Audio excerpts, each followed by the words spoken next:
we got next, screaming Israel rise. Jamming to my verbs, standing on the curb, damning of the word, damaging my nerves, cannon for the purge. I go Michael bad, flow crazy like in little dark rooms. So what about DJ Trump? How do you feel about DJ Trump? What's DJ said? Like Donald J. Trump. Oh, I've never heard of him comment. You know, he's not my favorite. Supporter. No. I voted for Obama and I voted for Hillary, but no. So I want to ask you, as much as you vote for Hillary, are you familiar with who Margaret Sanger is? Margaret Sanger, the founder of Planned Parenthood. Hillary Clinton's an adamant supporter of Margaret Sanger, right? Now, Margaret Sanger is quoted, actually Hillary Clinton is quoted saying Margaret Sanger is a hero in whom she looks up to, right? And the reason I bring that up is because Margaret Sanger is quoted as calling blacks and Hispanics human beings. Damn, man, the Clintons got mercenaries killing Indians, right? Right, so you want to talk about Right there. Putin's having people get murdered and having families get murdered when the Clintons are too. Name me a white world leader that doesn't torture and murder. I'd love to know who that is. Maybe like killing and murdering just comes with being a world leader, which is horrible. I don't know. I just went to Ukraine for the first time since we immigrated, and I got to see what Maidan looks like, where 5 years ago they overthrew the government and all the students got murdered, and it made me cry. Like I broke down right there. What about this? Does this make you cry? No, it should. Should, but it doesn't, right? And if you want my, so. Don't touch it. Sorry. Of course that does. Like, to me, yeah. No, what the black people have gone through. It's not just black people on it. I understand, but like, I want to have empathy for everyone. Right. But I think you want to have an honest conversation, right? Like that's fine. Listen, you don't have to. If you don't feel bad about it, or if that's not gonna make you cry, just say it. We're not looking for tears. I know you're not. I'm looking to give you the truth. Okay. Because I know a lot of black people. Because I have a lot of Black friends. Right? Like I can relate. Right. Which is bullshit. I know, but that's a human flaw. Right? But I don't have any Indian friends. So like I can empathize as I learn more. I understand what they went through, which is completely horrible. It's for me to see like a lynching and the idea that it still could possibly exist. That makes me cry for sure. So let me ask you, what do you think is worse?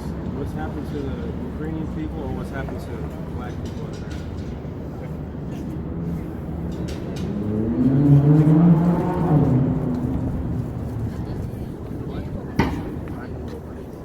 So what should be done? What are the ramifications? Because the Ukrainians, they went up in arms to defend themselves against the Russian invaders, right? And every time we see another... Some did, right? Voluntary soldiers, as well as the Ukrainian army that was started, right? So what are the ramifications? Because we see all throughout history, someone invades someone, there's certain ramifications, right? During World War I, what happened after World War I? You got something called the Treaty of Versailles, right? Where the German government, they got penalized heavily due to their coming in to pay a whole bunch of reparations. But basically, they're coming to people that paid for what they did in World War I, right? So what are the ramifications for what black people have gone through there? What do you think they should do? I can tell you what I don't have an answer just because I think it's a really complex answer. It sounds to me that you guys assume this is what a lot of this is based on. Like, how do you get justice? I'm curious, what do you propose? You believe in the Bible? No. Atheist, agnostic? I mean, I was born Jewish, but no. Jewish, you are Ashkenazi, Sephardi? I mean, born in the Soviet Union, we were atheists, right? Russian. So, this is the book of Revelation, chapter 13, verse 9. If any man have an ear, let him hear. So this is Christ. Any man have an ear, let him hear. This is Christ. If you have ears, listen to this. Okay. Verse 10. shall go into captivity. So it says, he that leads in the captivity shall go into captivity. What does that mean? Not for that, right? He that killeth with the sword must be killed with the So sword. if you lead a person into captivity, or people into captivity, you have to go into captivity. If you kill someone, you have to.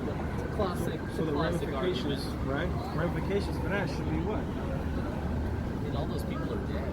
What people? That did that. That Your did it? poster. The people that did it, or the people that are the victims? You get 2 and none. I mean, literally, right? The people that are responsible for them. I'm not saying the thought process that has continued on in our society. Literally, the people that are responsible for that are no longer on this planet. 2119. Okay, so let me ask you something. Are there, is there a, what's the word I'm looking for? Is there a statute of limitations on murder? Yeah. I think so, right? Legally speaking. Right. So you directly benefit off what those people did in murdering those people. Should I, as a Jew, go and kill every German because their great grandfathers murdered my great grandmother? That's an entirely different conversation. Well, you did. You guys did do that. So, No, but like me, 3 generations removed from World War II, should I have a beef with the German people of today? I mean, you could if you wanted to. Should I? but why would you though? Your people have got to be recompensed for that. Your people, Monetarily? yeah, monetarily, your people get millions of dollars to this day, right? So it's you can't equivocate those. Also heard 27 and 13. I completely understand the difference, but So now, you mentioned something. You mentioned you're Jewish, right? You're Jewish. oh yeah. So I want to. What were Jews' roles in slavery? Genuinely don't know. Okay. Do you know that 80% of the slave ships that came here to America were funded by Jewish people? People with the last name Levy, things like that. So Jewish people had a role in slavery. So you want to bring up the Holocaust? Let me ask you something. How many people died in the Holocaust? You said 20 million? 20 million Jews? There weren't even 20 million Jews on the planet. So-called Jews on the planet. So how could 20 million? So when I was negative amount of Jews on the earth. What's the number that you think it is? Well, the Yeah, number. we can go to the museum together. They just opened it. I thought it was a pretty big number. Okay, well they say this is at Auschwitz, the most notorious camp, right? At first they said 10 million. Then they changed it to 6 million. Then they changed it to 1 million. 90% of those being Jews, and the other 10% being gypsies and things of that nature, right? So it went from 10 million to 5 million to under a million. So we're talking about 900,000 people dying, as opposed to hundreds of millions. And plus, I mean, you just represent you get people in captivity, you go into captivity. Let's just say that the Holocaust, the story that they give us is true, right? Which I don't believe. Well, let's just say it is. You guys led black people into slavery, so it's only right that happened to you guys. Okay, I mean that's a really tough thing to hear out loud, but you're entitled to your opinion, and I totally respect that. But like that's a long time ago, right? Like How long? no, I mean I'm saying that you and I were not responsible for either one of those things.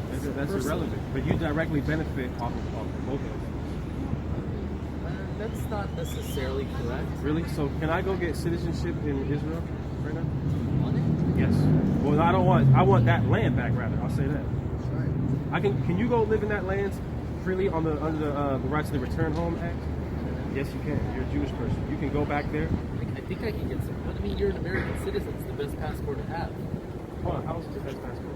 How is being an American citizen good? I mean, as somebody who travels the world often, right? It is for sure that once you get out of America, you realize how lucky you are to be here. I mean, that's just personal experience, right? So how do you think it is? Hold on, lucky. I can't so speak. if somebody's ancestors were stolen, brought to the other side of the world, right? And you built this place, got nothing to respond to. You're lucky. How am I lucky? Look, because I'm white, I can never truly understand.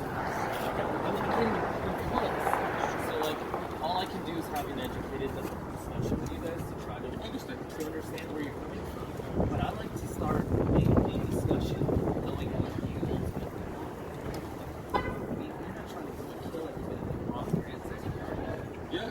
Like an eye for an eye. Like genocide. A genocide for genocide. It's the way of the world. That's what at the end of the world. How does that end the world? What if you commit murder to you? Aren't you basically admitting that you committed those crimes? No, that's not a part of it. Give me the numbers 35 to 33. You need to read this in your Torah before you deny this. No, but I believe in what I know, the human interaction. I don't necessarily believe in a higher power dictating. Well, what is the Torah predicated upon human interaction? It's made by man, so it's flawed. Okay, so then everything is flawed, right? Okay, so then what's the problem with reading something that's flawed if everything is flawed, right? There's no problem with it, it's just one data point. Okay, so It's this not one, the only data. okay, that's true. What are some other data? This conversation, traveling the world. This is the book of Numbers, chapter 35, verse 33. So ye shall not pollute the land wherein ye are. Don't pollute land where you go to. Read. For blood, For what? blood, Blood does what? it defileth the land, Blood defiles the land. Shed blood in the land. It defiles the land, right? Read. and the land cannot be cleansed of the blood that is shed therein, Read. but by the blood of him that shed So it. let's take a look at the principle. If people are minding their business in a place, and another people come and murder them, right? Then that land has then been defiled. So how is that land need to be cleansed? Through the perpetrators, being their blood being shed. You become the perpetrator by killing the No, perpetrator. you don't become a perpetrator, you become an avenger. You become something of justice, a symbol of justice. I respect that. That's what it is. I respect that, but you're not killing the people that wrong the people. Yes, I am. Ancestors that Yes, I am. Because theoretically evolved. we're dealing with judging people, judging the collective of people, as opposed to individuals. We're dealing with collective judgment. You're collectively judging. You're collectively judging the current generation from the two previous generations, not taking into account Darwinism that occurred, that I evolved from my mother and my grandfather. I no longer think. My brain's not wired the way the previous generation did. Why isn't your brain wired the way the previous generation Because I was? saw the wrong in what they No, did. not because you saw the wrong in what happened. It's called social engineering. That's the only reason why you don't think the same as 2 generations ago, because you've been engineered to think so. If you grew up in the Ukraine and your family never immigrated over here, you wouldn't have the same thought process that you have now. So do you like the to same serve the mentality. tide? Yeah, so, no, I'll explain further. Revelations 2 and 9. I'll explain exactly why you deserve to die. Right? Like, and can you, like, how horrible of a death? You know what I mean? Do I deserve to be, a soldier's death, or do I deserve to, like, burn in agony? Not burn in agony. We don't believe in this concept of some Hades where people go to. That's a Greek mythological concept, right? But read that. This is the book of Revelation, chapter 2, verse 9. I know thy works Read.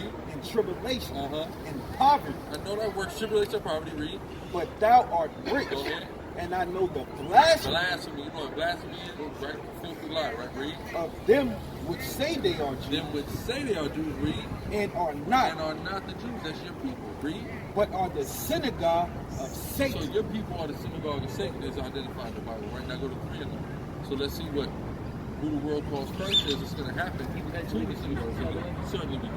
Right, so let's read that. Revelation chapter 3, verse 9. Read. Behold, I will make them of the synagogue of It's Satan, your people. Read. which say they are Jews and are not, Read on. but do lie. But our liars, go ahead. Behold, I will make them to come and worship before thy feet. So Christ said, anybody going around saying they're Jewish is going to be made to bow down to the feet of the true Jews. Read. And to know that I have loved thee. That's right, that I've loved thee. Who is he loved? The actual real Jews, according to the Bible. Not people going around perpetrating a fraud that they are, in fact, the Jews. Is your whole philosophy based on the Bible? Of course. See, that's where the disconnect comes from me. Like, scientists have, like, there's so much more information today. Like what? I'd love for you to tell me. Look, man, there's, What information exists today? I mean, like the fact that you can look down into the God particle itself to see what life actually started as. Hold on. So is the God particle a fact? It's closer to a fact than that book. How can you prove that? There's a lot of experiments. It's an experiment and it's a theory, right? Are there historically verifiable things that have happened in this book? Emphatic. So for sure. However, So then how can you tell me that, hold on, no, wait. How can you tell me that a theoretical particle is more valid than something that has emphatic, empirically proven truths in it? you are grouping the entire Bible to have emphatic. Listen, from a historical perspective, that's fine. But you're still dealing with a theory. At least I can prove that at least part of this is emphatically true. You cannot prove that the God particle is emphatically true. Sir, you're taking that for truth of a. The biggest part of that is a man rose out from the dead, walked out of the cave, and went into heaven. The most miraculous thing that ever happened. Immaculate conception. Immaculate conception is not in the Bible. Immaculate conception is not in the Bible. But it's very much a part of why you give this book so much. No, it's not. I don't believe in immaculate conception. So what are you talking about? Why do you believe in that to be true? Because of something called prophecy. Okay? If somebody could predict verbatim events hundreds and thousands of years prior to them occurring, point for point, then it has to come from a divine Consider source. it. Okay. That's what I'm saying. That's the compelling point to me, prophecy, right? So virgin birth is not real. That's they talk to them down there about that in the Catholic Church. We don't believe in virgin birth because it's literally just not. It's not. If you're Jewish, right? If you're familiar with the Hebrew language, you understand the word virgin that's utilized in the verse in reference has nothing to do with a girl who never had sex. It just means a girl that's a little bit young, like a younger girl who's new to adulthood. That's what that's referencing. So a virgin giving birth, and in truth, that prophecy occurred initially going back all the way to the time of King Ahab. So that has absolutely nothing to do with an immaculate conception. Right? That's all fake. Do you believe in the resurrection? I certainly believe in the resurrection. Right? People, and scientifically, people have rose from the dead, right or wrong. And people died, lost their heartbeat, right? If you define life and death, You understand what I'm saying? I don't think Jesus was, had a defibrillator right there. Of course Just not. rolled out of the cave. But it's happening, right? No, that's fine. But people have died and came back to life. It's happening. I see what you mean. So it's not as far-fetched as people would portray it to us, right? Are there miraculous things in the Bible? Certainly, of course. But the vast majority of the Bible happens within the realm that is scientifically positive. We'll say that. Even certain things that are looked at as miraculous, there are certainly scientific possibilities. Like if you take a look at the plagues in Egypt, right? All the plagues, if you look at them, they all really are scientifically plausible and are like a domino effect. Like when the certain other fish died, then the river was bloody, so then that caused the frogs to come up out of the river. You see what I'm saying? All those things, that's scientific, right? You see what I'm saying? It's not super far-fetched how it works. You see what I'm saying? Even you admit it's far-fetched. It might not be super far-fetched. No. It's not far-fetched. Are there certain things that are certainly miraculous? Certainly, yes, in there. But the plagues are not super far-fetched. They're not even far-fetched that the plagues occur the way they are. The only thing you can really say is far-fetched of the plagues is the parting of the sea, which even is scientifically verifiable because of the way the ridges are in a particular sea. This is not new. I'm not telling you nothing new. This is scientists have gone into this. But you have scientists with an agenda. We have an atheist, evolutionist, Big Bang Theory agenda, then they're going to go against it, right? Like, for example, you believe the Earth is millions of years old? Okay, so how can you prove it? Carbon dating. I'm a marketing guy. Oh, carbon dating? Yeah. Let me tell you about carbon dating, right? They carbon dated a dead seal. You know how old they said that dead seal was? He just died 2 weeks ago. University of Arizona. You know how much they said, how old it was? 8,000 years old. Carbon dating is a supremely flawed science. I'm going to explain why, right? Carbon dating, I'm going to show you how false carbon dating is. It's predicated on a lie. It's predicated upon the fact that they know exactly how much carbon existed in the world from the beginning of the world. So if you don't know that number for sure, there's no way you can be able to tell. Exactly. You see what I'm saying? And they usually they like to when the scientists say we believe it's this old, then the carbon dating tests some records and come back circa 15,000 years ago. I hate arguing things I don't know. No, it's all right. But what I'm just showing you is we're really just talking. What I'm showing you is we're led to believe a lot of things in society, right?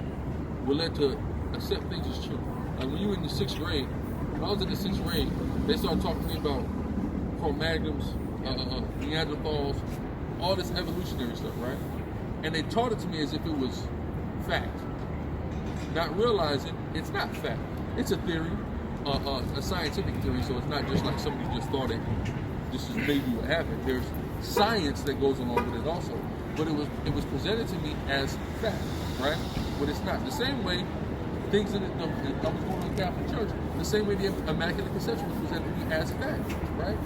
But here we have an issue because neither one of those things is been proven totally, right? You see what I'm saying? So now we have quote unquote science, we have quote unquote religion, and both of those things are predicated upon my belief. So what are both of them then? Religion. They're both religion. Okay, I think you're stretching the terminology, but I respect. It's I respect both. your well-spoken They're both. argument on both sides. Listen, they're all everybody's in some type of a cult, right? Or what we would call a school of thought, let's say, right? So it's a school that teaches you how to think about certain things, or whatever, you know, and then you have to weigh and balance those things out as to what makes the most sense to you. See what I'm saying? So the Bible, because of the prophecies in it, have been able to stand the annals of time and validate itself throughout the annals of time, right? Like for example, Alexander's conquest of the Levant is all biblically prophesied centuries before it occurs. Then he comes in and does it. I'm going to show you how real this is because it's documented in contemporary history from the people in and around the region of Jerusalem. When Alexander went and conquested the Phoenicians, the Philistines, etc., he didn't have to conquest Israel. You know why he didn't have to conquest Israel? Because the prophet Zechariah already prophesied that he was going to come. So when he came, Israel, we just opened the gates up and let him come in because we knew he was coming. You see what I'm saying? So how is it that they knew he was coming if the prophecy wasn't real? You see what I'm saying? You heard of the modern term futurist? You heard of that? Futurist? Yeah. I've heard of it, but I'm not familiar with the It's a definition. pseudo-marketing term where it's basically people that predict things that happen. Okay, futurist. What predicting market trends? Yeah, market trends. Okay. Futurists. Yeah. So you know what futurists do? They make a whole shitload of predictions. And then they're bound to get one or two right. Of course. And then they really talk about the two that they got right? Versus the 75 they got wrong. I'm with you. Right? Like, I think that's not a new term. It's just, or that's not a new philosophy. It's just a new term. I'm with you. I think a lot of these prophets were old school futurists. They took a lot of predictions. They talked in the center of the square about a whole lot of things. But you would have to show me the things that they said was going to happen that didn't happen. Because nobody writes those things down. Nobody does. So they then, only promote the things that actually happen. But see, the thing is, if we let's take Alexander out of it. What about when we deal with things that have taken place after the compilation of the Bible? Modern day predictions. Deuteronomy 28:6. It's so impressive how you know so much about each word in that book. We got you. 28:68. This is the book of Deuteronomy, chapter 28, verse 60. And the Lord shall bring thee into Egypt again with So it ships. say God is going to bring the Israelites back into Egypt, but this time on ships, right? Okay. So what did the Israelites do in ancient Egypt? But what were they doing prior to their leaving? Slaves. They were slaves, right? Hold that 17 to 15. So I'll give you some context. It says, I shall bring them into Egypt again with ships, right? Matter of fact, keep going to 68 and we're going to jump right back to 17, right? So go ahead. This is the key Ships. part. Go ahead. By the way whereof I spake unto By the thee, way I spoke to you, read, thou shalt see it no more but again. you're not going to see Egypt again, right? Now hold that, go to 17, 15 where he speaks it to him. You're not going to see Egypt again, right? Was that 15? 16, go ahead. This is the book of Deuteronomy, chapter 17, verse 16. Read on. But he shall not multiply horses to himself, Read. nor cause the people to return to Egypt. See, do not cause the people to go back to Egypt, right? What is Egypt? Going back into slavery. Right. So go ahead. To the end that he should multiply horses. For So it's a commandment telling the king, don't sell your people into slavery for your own benefit and your own riches, right? Now go back to 60, right? So the whole concept of Egypt is selling people back into slavery, right? So go ahead from the top. All right. Deuteronomy chapter 28, verse 68. And the Lord shall bring thee into Egypt again with ships. You're going to go back to Egypt this time, but on ships. But he just told you, you ain't going back into the land of Egypt again. So wherever you're going in on ships. Read on. By the way whereof I spake unto thee, thou shalt see it no more again. Read on. And there ye shall be sold unto your enemies for bondmen and bondwomen. So you shall be sold in slavery on a ship for bondmen and bondwomen. Now, has that occurred to any group of people on earth? That's happened, right? So we know that this is Deuteronomy, right? So Deuteronomy is at least 3,000 years old, right? They found it. They found fragments of Deuteronomy on pottery, 1000 BC, right? That's called the Kibra Kiyafa inscription, right? So we have this here, 3,000-year-old prophecy, right? We'll put it at what? 2,500 because it was about 2,500 years before it actually happened. But we know that this actually happened to a group of people, right? So if we go see how you can take a lot of meaning in that. You can see how you can take a lot of meaning. You see what I'm saying? You specific, you guys, specifically can go boom. We could draw the parallel, right? Yeah. And elsewhere in scripture, this would be one of the main ones that we would go to, just because it's so clear. You see what I'm saying? But there's elsewhere where we can go to demonstrate the same thing, which lead us to conclude that we are the actual Israelites. And it's about us because all the stuff that said was going to happen to the Israelites has in fact happened to them. You see what I'm saying? Somebody put what you got. Deuteronomy 28, 48. Good 48. This is Deuteronomy 28, verse 48. Therefore shalt thou serve thine enemies, which the Lord shall send against thee in hunger and in thirst, and in nakedness and in want of all things. Your enemy that the Lord sends against you, you're going to have to, if you want anything, you're going to have to go to him, right? Read. And he shall put a yoke of iron upon thy neck. Right, so we know in slavery, yokes of iron will put on people, right? Read. Until he hath destroyed thee.